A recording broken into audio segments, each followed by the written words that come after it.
Welcome, astrology lovers, to Astrology Hub TV.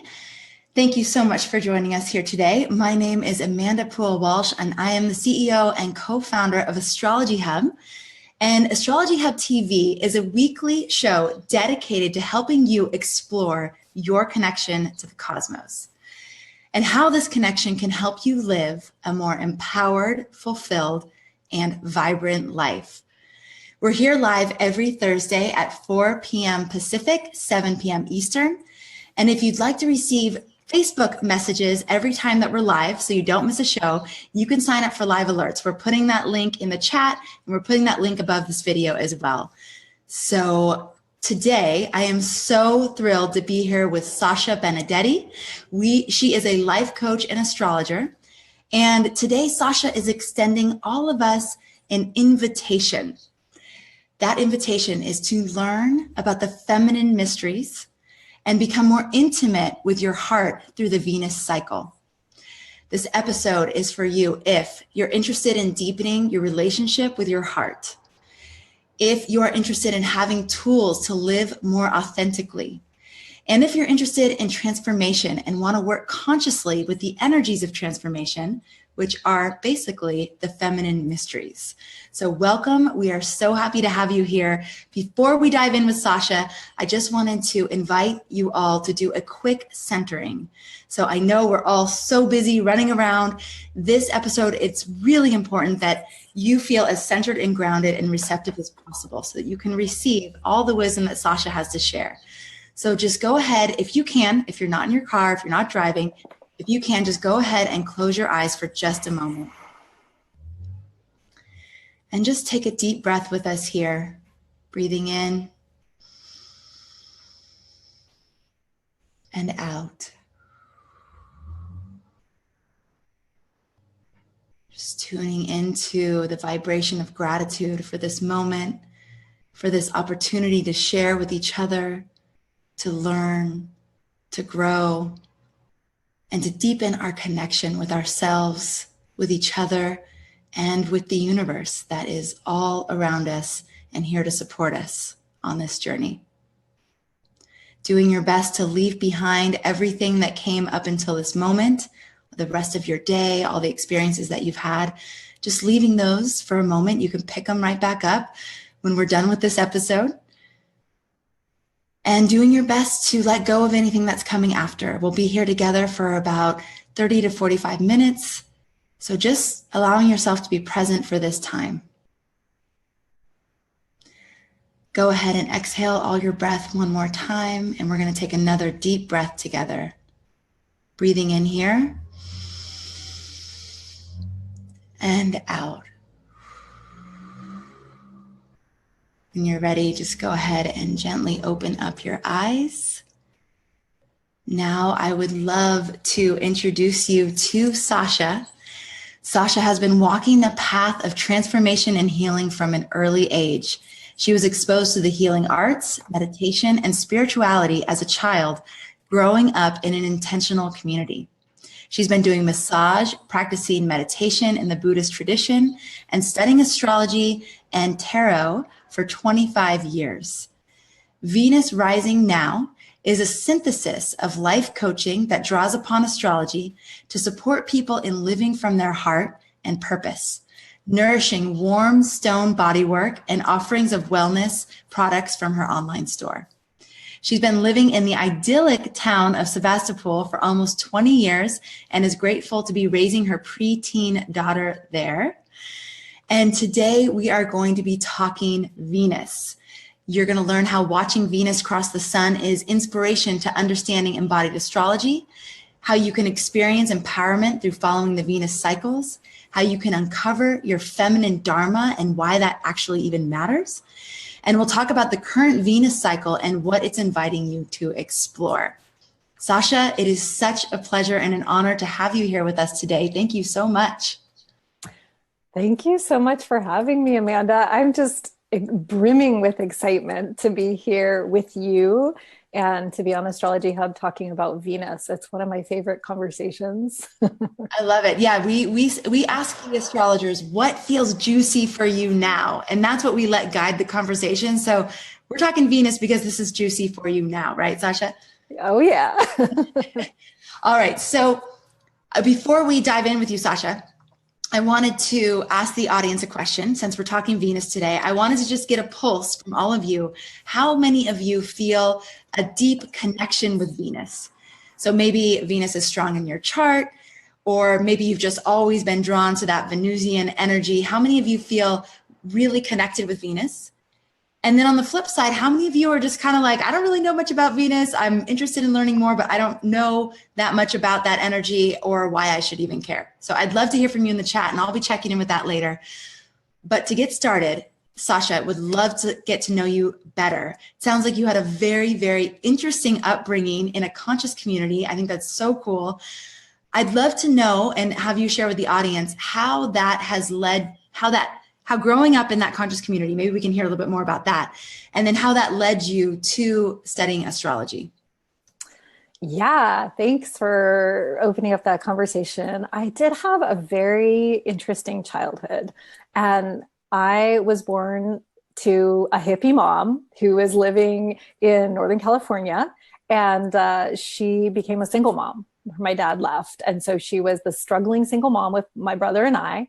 And, she was part of the whole environmental activist movement. She helped to clean up the oil spill in San Francisco Bay in 1971 with me strapped to her back. She was just like full on into making the world a better place. And then, when she had to really face being a single mom, she started seeking a way to raise her children, in community in a good way. And so she actually connected with this international community. They had centers in the 80s. They were all over the world. So they had centers all over the world. There was a lot of healers in this community. It wasn't actually so much that, alternative hippie vibe. It was more of chiropractors and practitioners, and it was a whole smorgasbord of people. So I was really exposed to a lot of different people who are on the path of becoming more conscious, and I lived in a number of these different centers, and I got to experience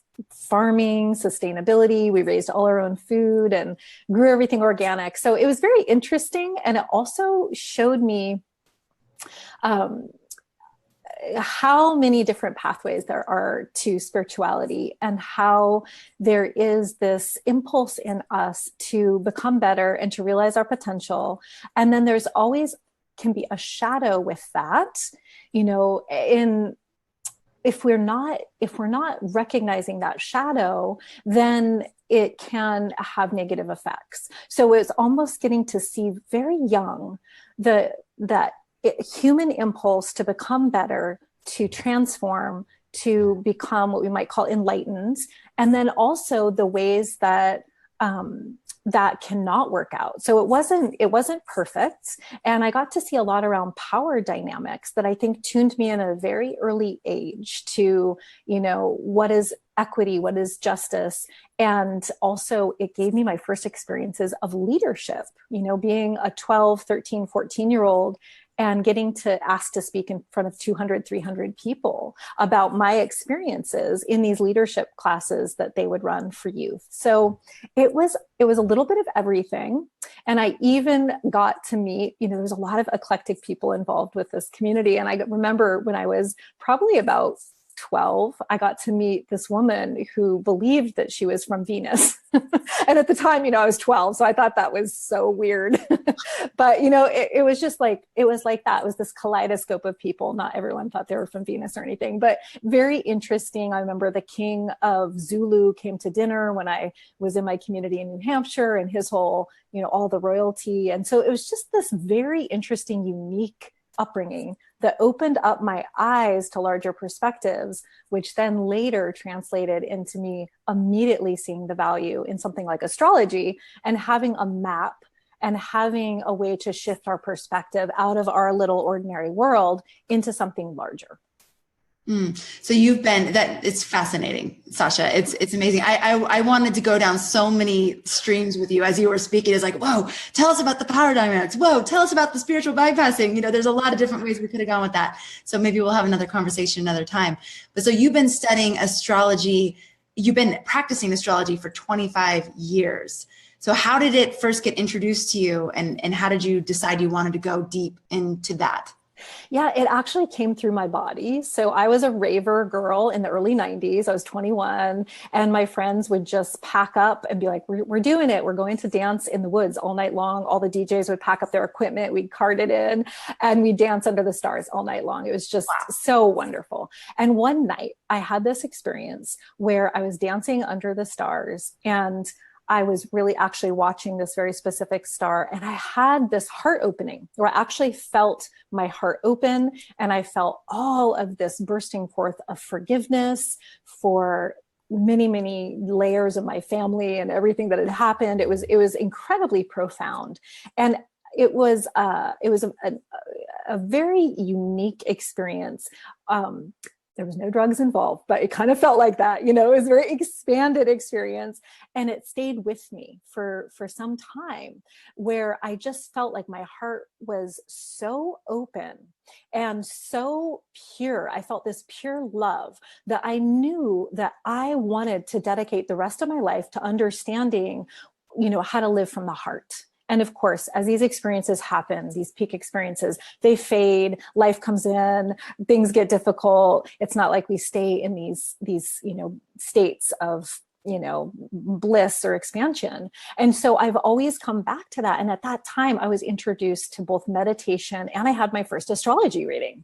And so I began to study my own chart. And for many years, that's what I did, as I would study my own chart, and I would learn things about myself. And it's almost like the visual of the chart would show me different lessons when I was ready. So I'm incredibly intuitive, and I also have brought in the knowledge as well. But I think there's a lot, the way that I see an astrology chart is like a mandala, and it's a visual map that has so much of our potential in it, and that it is a way to engage with our path. And so sometimes if we just look at the chart and with soft eyes and have a bit of knowledge to understand what the symbols are, things will pop out. And usually I find those are very important, and they can be timely. And I've been learning from my chart for 25 years. I continue to have insights about my natal chart just from more intimacy. Okay, so tell us about Venus. Why the emphasis and focus on Venus? Why do you feel like it's so important for all of us to connect with Venus? Well, I have Venus very prominent in my chart. I have Venus and Scorpio in the first house. And so there's, a way that the Venus energy and the energy of transformation have showed up my whole life. I've had a lot of challenges. I've had a lot of trauma. I've had a lot of time in what we might call the underworld of, not feeling valued, feeling disconnected, not feeling beautiful, not feeling like I belong. All of these initiations into that disconnect, and then me strengthening my ability to connect with myself, to source this love from deep within me, that no matter what my environment brings me, I've found this incredible limitless source of strength and love within me that always helps me to rise from these difficult experiences. And so I feel like that is, the superpower of Venus and Scorpio. There's that strength that, has been when I was younger was more challenging. And then, with the midlife transits, there's such a beautiful initiation into our soul path. 40, is incredible as far as opening up new dimensions. So once I was crossing through those, I had more ability to get out of some of the suffering of my youth and really deepen into my wisdom. And it kind of goes right into what I was going to say in these talking points about my experience watching Venus cross the sun was my absolute catalyst into understanding the importance of Venus. So in astrology, everything represents a mirror of our own mind, body, psyche. So we can look at a lot of different elements in astrology, and it's all interesting. It's this tapestry. But Venus is the heart. It's the way that we connect. It's how we connect to ourself, our body, our sensuality, and it's how we connect to others. It's love. And we might call that also the feminine, you know, in as far as an energy. We all have both. We all need both, not gender, but these energies of feminine and masculine being in this infinite dance together of these two polarities. And so in that feminine energy is that desire to connect. The masculine energy is more that desire to quest out. And they're always in this dance. So if we were to say, okay, you're going to have this life on earth, but there's going to be no connection, no love, no sensuality. Who wants to be here? Like, it's the heart, you know? So I feel like when we cut to the heart, boom, it can hold all of it. And so, you know, it's so powerful to drop into Venus because it's dropping us into our heart. And my direct experience of that, aside from my studies over the years of, you know, looking at a chart and seeing Venus on the natal chart, then beginning to open in the summer of 2012 to my experience of Venus in the sky. Because before that, I was not looking in the sky. I was looking at a lot of charts. I was looking at a lot of, you know, ephemeris notes, but I wasn't looking up. And so there was this moment where I knew Venus was going to cross the face of the sun in her beginning of her cycle with the sun, which only happens every 200 years. And I wanted to see this. So I got the eclipse glasses. I was a Montessori teacher at the time, and I got them for all my students. I was teaching K-2, and we all had on our eclipse glasses, and we went out and I watched Venus track across the sun as this little black dot, which many of you may have also seen. You know, it was a very powerful time. It was 6 months before the end of the Mayan calendar. And there was just real sense of this shift and this transformation and this bringing in of what, you know, some people would call the return of the feminine, or, you know, just this shift in the energies on this planet being so dominating, and clearly us being on the brink of needing to really transform as a species on this planet. And so that was the energy of it as I was watching Venus. And I went to bed that night and I had the most powerful dream of my life. And in that dream, I wasn't seeing anyone. I was single at the time. I was divorced. That was part of my whole initiation. Pluto was on my moon in Capricorn. So I had an incredible initiation into the underworld through many things that happened through my daughter's birth and my divorce and losing my house and moving away to go teach. So I was really broken open in this very powerful place, which happens when we're in those kind of transformative experiences. We don't have our usual ego defenses, and we're more available in some ways for change. So I was in that place. That night after I watched Venus, I had this dream. And this lover came to me and we made love. And it was the fusion of the most erotic energy I had ever experienced, coupled with the deepest, sweetest love together. And I experienced it in my body in this dream. And that was it. That is the solar feminine. It's that fusion of the erotic radiance of life with the sweetness of the heart. So soon after I had this dream, I understood that there was this whole other level of astrology that I could understand that wasn't just about books. It was about the living sky, because I had this cellular transmission during that viewing of Venus. And I had recently shifted my meditation practice, which was more of a head practice. It was a lot of visualization, very wonderful, very blessed to have authentic teachers. But I had discovered a teacher who is doing more of a somatic meditation. So there's all these themes of dropping into the body, dropping from the head into the heart.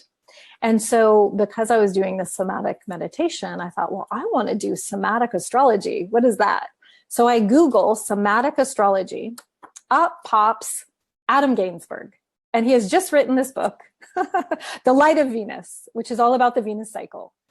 And I went to his website, and it was that instantaneous recognition of, here is a teacher for me. This man has something very important for me. I immediately got the book, and that book has been an incredible guide through all of the Venus cycles since. Amazing. So both of your massive opening with astrology happened on a very cellular embodied level, with you connecting with the sky. And so that happened with your first opening when you were at the rave in the woods, right? And then it happened again with the dream after watching Venus cross the sun. So that's another impetus. A lot of the astrologers in our lunar cycle guides in the inner circle, which is our membership, many of them are encouraging all of us to go and look at the sky, to connect with the moon, connect with the planets, and ask them questions and enter into a relationship with them and see what happens. So it's kind of like bringing this childlike playfulness to it. But it sounds like for you, this has been massively profound.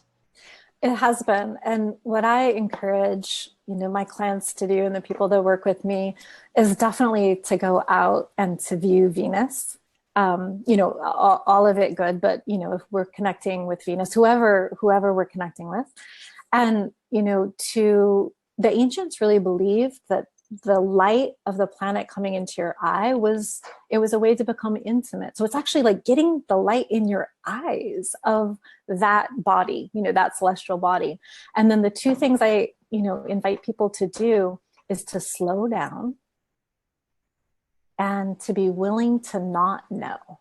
So the willingness to not know really drops us out of our head into our body so that we can receive. So I would recommend maybe doing that first before asking questions, or, asking questions, but then leaving that receiving time where there's no agenda and it's just that spaciousness, because I have received so much guidance in that way through that mystery. It's like, then the mystery can land in my heart because I'm not full with any kind of idea or agenda. It's that radical openness.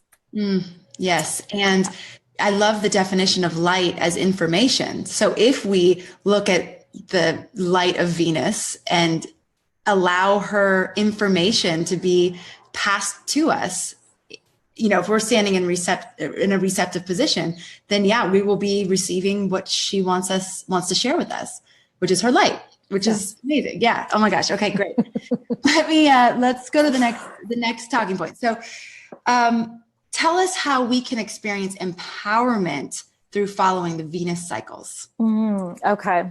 Yeah. So the main idea, or the main takeaway that I've had through this empowerment, is that sometimes people come to something like astrology and it can be a little overwhelming and it can be a bit heady. There's so much to study. And that, when we create a relationship like this, it becomes wildly accessible, and actually that's what I love about Adam's book. There's actually no astrology in it. You don't need to know any of the signs of anything. You don't need to know any of it, because it's all based on a somatic experience of distance from the earth, speed, brightness, retrograde, forward. So we can experience it completely in an accessible way. And even if you're not using that book, it's this direct experience of watching something that can augment. It doesn't have to replace our astrological studies, which are wonderful. I can totally geek out on those, but it's this wonderful augmentation because it's so present, in being available to us and helping us to ride these waves of transformation, which, the three-part play of the feminine mystery of transformation is life, death, and rebirth. And the death part really isn't taught in our culture, and it's not revered in our culture. And a lot of us have a hard time with it. And something that I came to so clearly in this Venus cycle, Venus is in Scorpio right now. We're going into winter. So there's some underlines in the underworld theme this time around. She's going to meet Pluto when she goes into the underworld. This is a very potent Venus cycle we're in. But really this understanding of it's not a punishment. The death is not a punishment. It's actually a blessing, because that is where our authenticity comes from, is through this process of shedding, shedding the layers, shedding, the too much time in the topside world, too much time thinking and doing, and really coming into this deeper place that's simpler and more in alignment with who we are. There is an empowerment there because we get more of who we are. And that's what our whole, from my perspective, what our whole purpose is, what evolution is calling us to be more of who we are, not from a historic perspective of all our history and conditioning, but from a cutting edge perspective of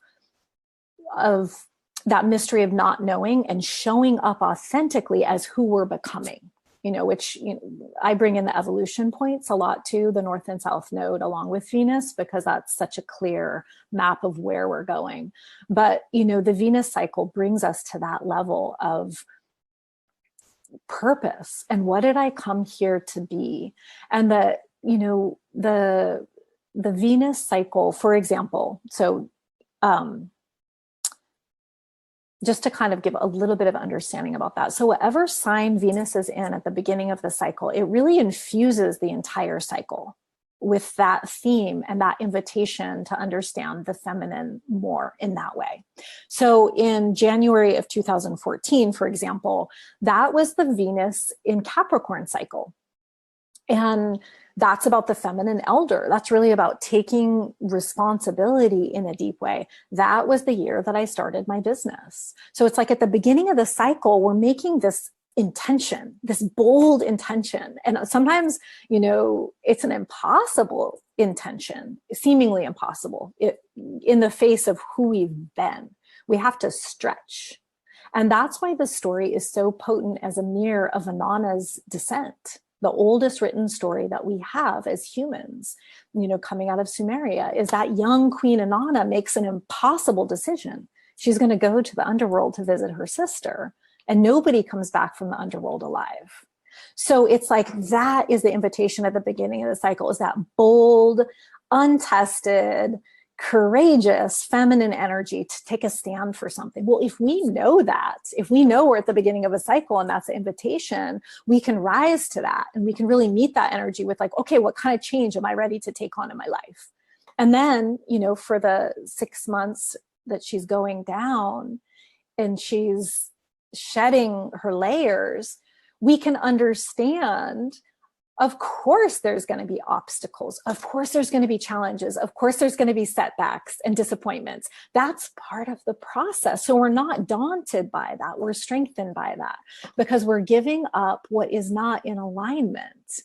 Just like in the story, Inanna has to give up her crown and her necklace and her breastplate and her ring of power. She has to give up these worldly accomplishments that represent her beauty and her power, because she's going to a deeper place. And through that shedding, she's discovering what can never be taken, which is, that is our authentic essence. And so it's that stripping. It's an empowered way, because there's going to be suffering. No matter what we do, there's going to be suffering. So can we meet that suffering in an empowered way that with an openness that helps us become more of who we came here to be, instead of contracting and shrinking. So then, she goes into the underworld and she is disappeared, and which she just did today, I believe. This is the day she's supposed to not be visible. I wasn't able to see her here because of clouds. So we have 100 days now of her being underground. And Sasha, which cycle are we in right now? Okay, yeah, I'll go through the cycles. So January of 2014 was Capricorn, okay, right? yeah. Which was that earthy, manifestation kind of energy. Everything you know about Capricorn, apply that to the heart. So if Venus is the heart, and then it's like the different signs are the different consciousness. It's almost like, dresses she's wearing or something. It's always the heart, but then it's like these different flavors or qualities. And then in August of 2015, was the Venus in Leo cycle, which was a mirror. It was a very powerful mirror of that solar feminine, because Leo rules the sun. And for me, that was the year that I started distributing wellness products, superfood products for this company.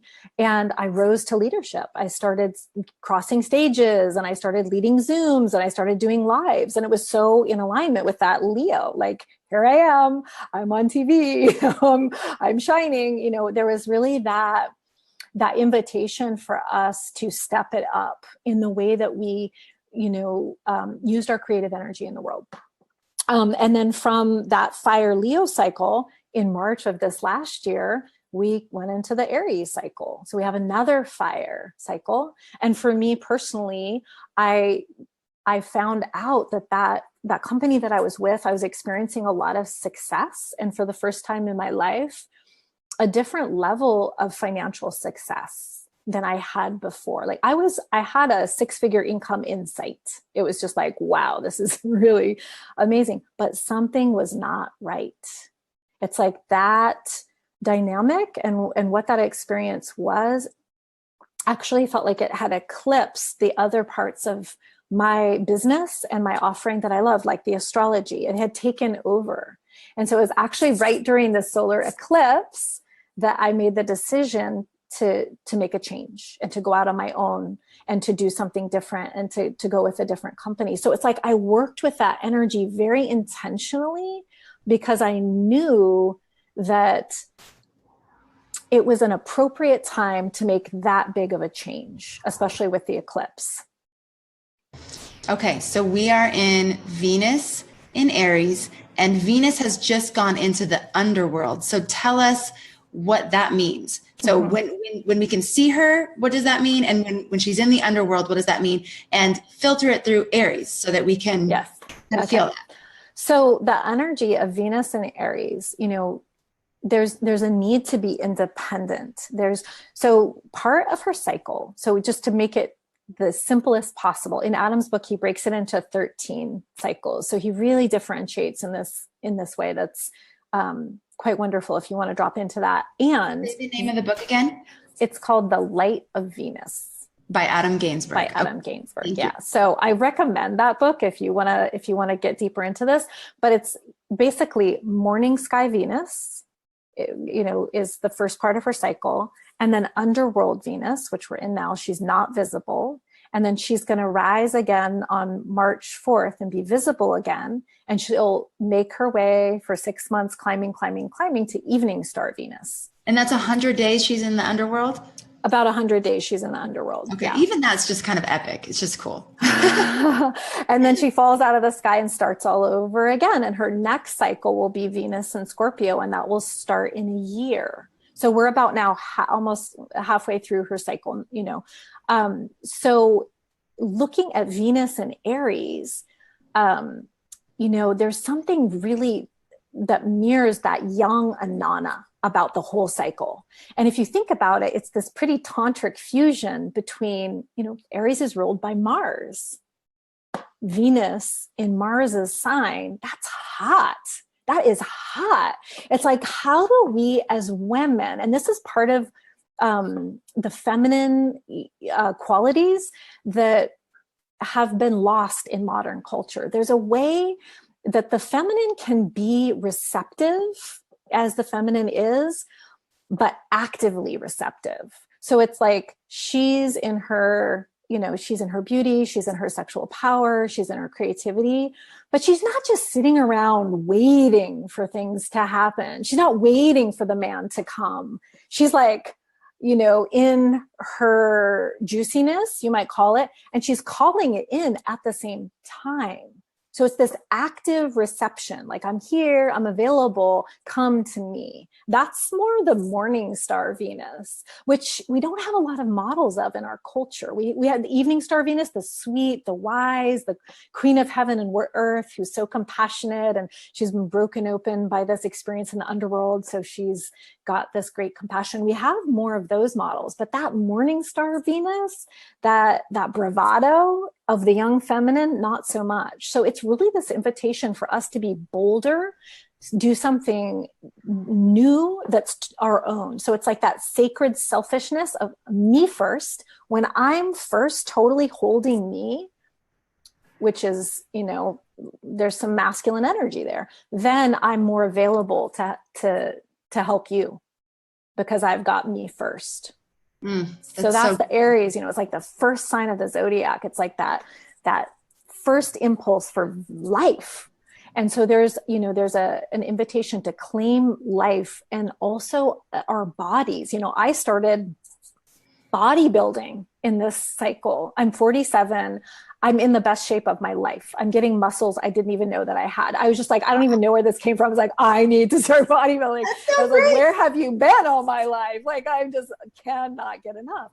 So that's my example. But it's like, if we each open to our own individual, what's going to bring us into more life? That's the Venus and Aries cycle. And making some kind of bid for that in the spring, thinking back, what did you want? Aries is very much about what you want and that sacred desire. And then what has happened since March? What have you had to give up? What loss has happened? You know, in our community, we just had these incredibly destructive wildfires come through, and so thousands of people lost their homes. So there's been a lot of broken open grief and sadness and, you know, letting go at a very big level to get down to, okay, now how did that original intention change? Now I'm going to go more within. I'm going to get really quiet. When Inanna goes to the underworld, her dark sister Ereshkigal, who's the queen of the underworld, who's in incredible suffering and pain. She's giving birth and she's grieving her husband that's been killed. So she's really in a hard place. And when her sister comes to her naked and bowed low in this ancient story, she fixes upon her the eye of death and she kills her. Just boom, like that's that. And then Inanna's hung on a hook. I mean, this is what it says. It's really intense. And it's that, you know, if you know about the Hanged One card in the Tarot, right? There's this way that we have to shift perspective, like getting really still in that card, like hanging upside down. Something is coming, but it's a different energy. It's a very receptive energy, this underworld time, that's going to help us with the resurrection. Because that's the thing, is we're cultivating that faith that we will be reborn, that we can actually fulfill that impossible intention, that bold intention that we created in the spring. But there's this time when it may seem like it's all lost. You know, it may not be clear. And that is the time, was the most powerful time to find that strength within us and that faith ultimately in ourselves, ultimately in our heart. Even if it doesn't turn out exactly the way that we want it to, it's more that we've created an intimacy and a trust in our heart and in ourselves. And that is more of what we're leading with in our lives. And then when the emergence comes, when we get resurrected, then we begin to get our energy back and we begin to rise and see what do I need to adjust from that original intention. I like to think of that time going down, you know, as the word humble, you know, that humbling, because ultimately we're coming into deeper relationship with power, our own power that comes from within, not power over, but the power of being who we are, the power of making our choice and understanding the power of our choice in each moment that no one can take away from us. No one can take that. That's ours. And that this word humbling comes from the word humus, you know, like humus of the earth. You know, that there's a real beauty in almost equanimity in the ways that we've made ourselves either higher than other people or lower than other people. We've separated ourselves. And there's this great evening that happens when we get deeply, deeply humbled, and then we come back to that intention from that place. Okay, I would love to check in with everybody who's viewing now and see, can you remember in March if there was an intention that you set or an energy that you were feeling? I mean, when you're talking about the Venus and Aries that I know you talked about Leo, Venus and Leo as the solar feminine. Can you distinguish between Aries and Venus and Leo and Venus? Because for me, I was feeling like it feels similar because I know they're both fire, but what would you say is like a distinguishing factor? And then I'm going to come back to the question for the audience. Well, okay, so let's just think about the qualities of fire in these two different signs. So in Leo, it's fixed fire, and it's very much about the self. So it's like this fire that is fixed, this fire, that's why it has that kind of theater, acting, creative. It's like fire that is reveling in expressing itself. Okay. It's like that's the quality of fire. Whereas Aries, cardinal, you're moving into something new. You're pioneering something new. So I almost feel like whatever we cultivated in that last cycle, that fire, we're now, it's almost like shooting an arrow to go, okay, what am I going to do with those leadership qualities that I cultivated, with that confidence that I cultivated, with those ways that Leo's about courage. Courage comes from the heart, the courage to be vulnerable in showing up, with confidence in who we are. So whatever we like, the fruit of that now gets to come into this next cycle.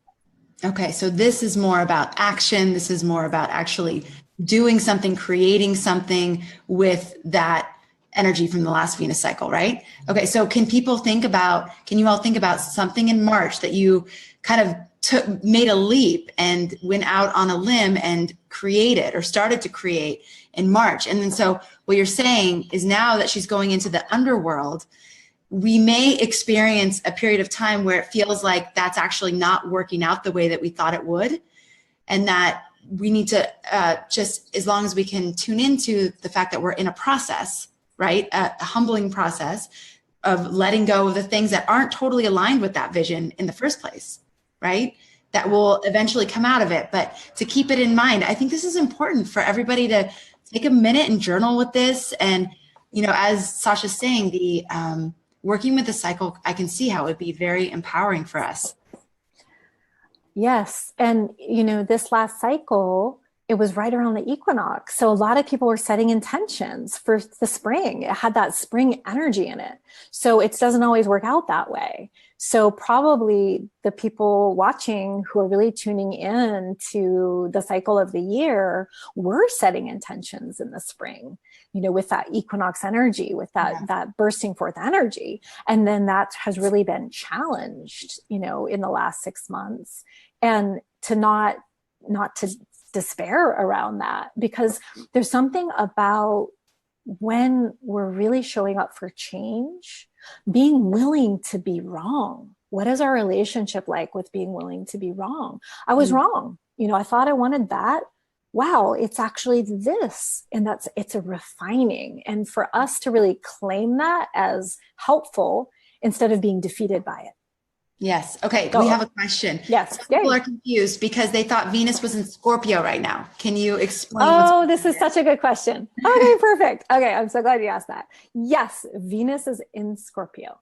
So the whatever sign Venus is in at the beginning, at the moment of the 19-month cycle, infuses the entire cycle with the lesson of that feminine energy. But she's still going to be moving through each of the signs as she does.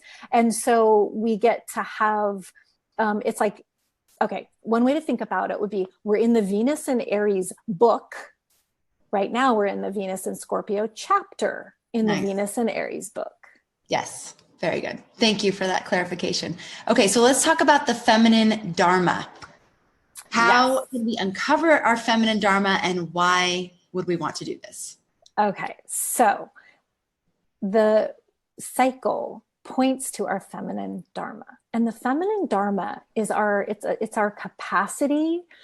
It's how we're wired for social service or offering, or it's like our larger purpose in the world. And the thing that I love about understanding all the different types of feminine dharma is there's no one way. For some women, depending on where you're born in the cycle, just like your natal chart, that's yours forever for this life of How do I deepen into my feminine? Well, you have your Venus in the sign and the house, and that's going to give you a lot of information on the personality level.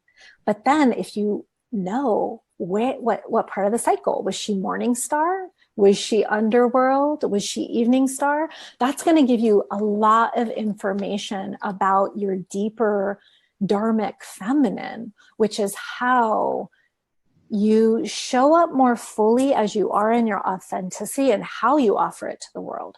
If you're a morning star Venus and you've got that bold, courageous energy, you're going to do it very differently than if you're an underworld Venus. In the underworld, you're really finding your light within, deep inside you, very shamanic. The women that are born during that part are often deep healers because they have learned to find that source deep within, and not to look to the environment and look to the relationships for the validation of their love, but to be able to find that light deep, deep, deep in the depths. And then the evening star Venus are just, it's like she lights up a room. You know, if you've ever seen evening star Venus in her sweet spot at her pinnacle, which she will be in mid-August of 2018. Whoa, it's like, just gorgeous. She's like a jewel in the sky, you know. And those are the women that just have this infusion of feminine energy and really are making a larger impact in the world often. You know, they're often doing a lot of selfless work or have a big reach, you know, and there's all different ways it can look, but it's really helpful to know where you are in the cycle, because that's an invitation. And so as an example, for me, like I said, I'm a Venus and Scorpio in the first house. Knowing what you know about that, that's kind of wanting to be hidden, you know, and a little shy, a little not wanting to step out there into the limelight. That is not the natural energy of Scorpio. And so there's that, you know, that personality level of wanting to hold back a bit and not put all my cards on the table, you know, that I can feel in my personality. But as an example, my Venus cycle is fullness phase. Boom, right when she hits it high and bright in the morning sky. So I have found through following the cycle that I blossom when I do bold things, even though it can sometimes mortify my personality. Like, I cannot believe I just did that. You know, those moments actually deepen me. And they're actually, in a way, it's like they're an ego burn. They're a way that I'm not clinging to my comfort of who I am. I'm actually opening up to this becoming of who I am, even though it's uncomfortable. And of course, we have to be careful. You know, as I've learned in shame resilience, you don't want to throw yourself off a cliff. You have to take those risks in a way that your system can handle. So I know myself and I know what risks I can take and what resources to get when I'm going to take a risk. But for me, showing up, doing a Zoom like this, or doing Facebook Lives, or, you know, just presenting or getting on a stage, those are all opportunities for me to step into something that is a very different kind of, brings forth different qualities than my personality would if it was comfortable. Wow. I am continually astounded at how many helpful, useful ways astrology gives us to understand ourselves. It's like we can go deeper and deeper and deeper and deeper. So this working with the Venus cycles to me sounds like just a beautiful way for us to do this. And you don't mean that it's only for women, right? This is equally. Oh, yeah. And obviously Adam wrote that book. So, and he's a man. So. Yeah. Adam is an incredible guide. He has an amazing heart. And, you know, that's the thing, is that we all need it. We all need to cultivate our feminine and our masculine. And I would say for men, especially, you know, if you cultivate your feminine, oh, wow, you know, what you're going to be able to manifest in relationships, because you're not going to be asking that woman to be your feminine. You're going to have your own relationship with your feminine. And, you know, same for us women, just assuming, I mean, there's all different kinds of gender pairing. So I don't want to assume everyone's heterosexual, but in that dynamic, you know, when we cultivate both our masculine and our feminine, then we're going to show up in our relationships in a different, more whole way. That's Totally. my point. No matter what gender you're loving, which is all good. Yes, well, I have been loving tuning into the comments from our audience. They're so engaged, Sasha. Thank you so much. Let's see, Ellen says, this is a spot on message for me to hear right now. I literally had thought all is lost feeling earlier today. So thank you both. So Sasha, thank you. It's really landing with everyone. And I really highly encourage all of you, if you're interested, to check out Sasha's work. Sasha, how can people follow what you're doing and learn more from you? Well, they can go to my website, which is www.venusrisingnow.com. And that, talks about my offerings. Feel free to friend me on Facebook. I do a lot on my timeline. So, feel free to friend me as Sasha Benedetti. And I share a lot there. And then I also have a page, Venus Rising Now, on Facebook, where I tend to share what's moving through with the Venus cycle somewhat spontaneously. I made a commitment during the Venus and Leo cycle, and I was faithfully blogging for each part of her phase. Wow. But with the Venus and Aries, I'm a little more sporadic, but yeah, I love to offer what's coming through, which is pretty appropriate. Yes, exactly. Okay. Thank you so much. At Astrology Hub, we are very keen on helping all of you align with the cosmic rhythms. So Sasha today is bringing in the Venus cycles, which is just beautiful. And I can't wait to do more with that, Sasha. We also align with the lunar cycles. So this is another cycle that we can see in our sky. We can follow it. We can tune into the energy each month. And so we have a new moon coming up here soon in Scorpio. It's on Saturday.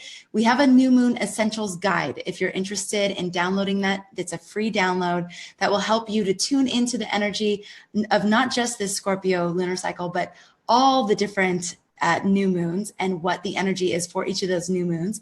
It gives you journal prompts. So if you want to sit and start to actually work with it, just like Sasha's saying, when we actually connect with the sky and then we start to experience it in our lives and then reflect on that, we get to enter into our own relationship. So I invite you to check out the New Moon Essentials Guide. The link is in the chat and also above this video.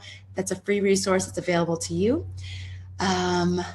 What else did I want to say? Sasha, is there anything else that you want to leave us all with today? Well, I was just feeling into what you just said, and wow, this is going to be such a powerful new moon in Scorpio with Venus just going into the underworld, the moon and Venus together in Scorpio. Wow, what a beautiful opportunity for transformation. And just to reiterate, especially with Jupiter right there, as Venus went down and disappeared, she was with Jupiter. I had the blessing of getting to see that in the morning sky 2 times. And Venus is, going down, Jupiter's coming up. He's rising, and he's like, I feel like he's this teacher of truth, if we had to put a character on Jupiter, especially in Scorpio. And so it's like really this teacher right there holding her as she goes down into this underworld journey where, this support and learning about the transformative power of love. And what a blessing. And just to receive the blessing, in all of it, even though sometimes it's not comfortable, and, just to cultivate that faith. Jupiter's also about faith, that we will be reborn in the spring, and we will be stronger in whatever is alive in our heart will have a chance to come forward. So yeah, I think that's just, the final parting words is to remember the blessing of it, all of it. Yeah. Sasha, can I just jump on that just real quick? Because we've been talking about this so much in our different groups that we have. And the way that I've been thinking about it recently is like compost. So we take this thing that could be garbage, and we put it into the compost. And I've been thinking of the warming process or the heating process that happens in the composter as like our heart energy, like radiating in there and just warming it up with our love. And so that it is going to turn into rich, fertile, dark, amazing soil for new life to come through. So we're all in that process right now, especially with this new moon that's coming up and with Venus going into the underworld. It's all aligning for us to really get comfortable with the discomfort that can come with the whole process of transformation. But That's why I love that we have this community. That's why I love that we get to tune in with each other and just remember and remind each other that it's all part of it and there is a light at the end of it. And we just, when we work with it consciously, that we get to experience the beautiful flowering that happens over and over and over throughout our lives. Thank you for that. I love that compost. And thank you for providing this opportunity. It's so important to have connection when we're in those deep places. We are all in this together. So oh my gosh. Thank One you of the so main much. reasons why we created Astrology Hub. Yes, we're not alone. You're not alone. All right, everybody. Thank you so, so much, Sasha. It's been such a pleasure to share this space with you and a pleasure to share the space with you, everybody out there. Thank you so much. Everybody. And thank you for making astrology a part of your life. We'll see you on Astrology Hub TV not next Thursday because it's Thanksgiving for everybody in the United States. So it'll be the following Thursday. I think that's the 30th. We'll be back here live. All right. Aloha to you all. Thank you.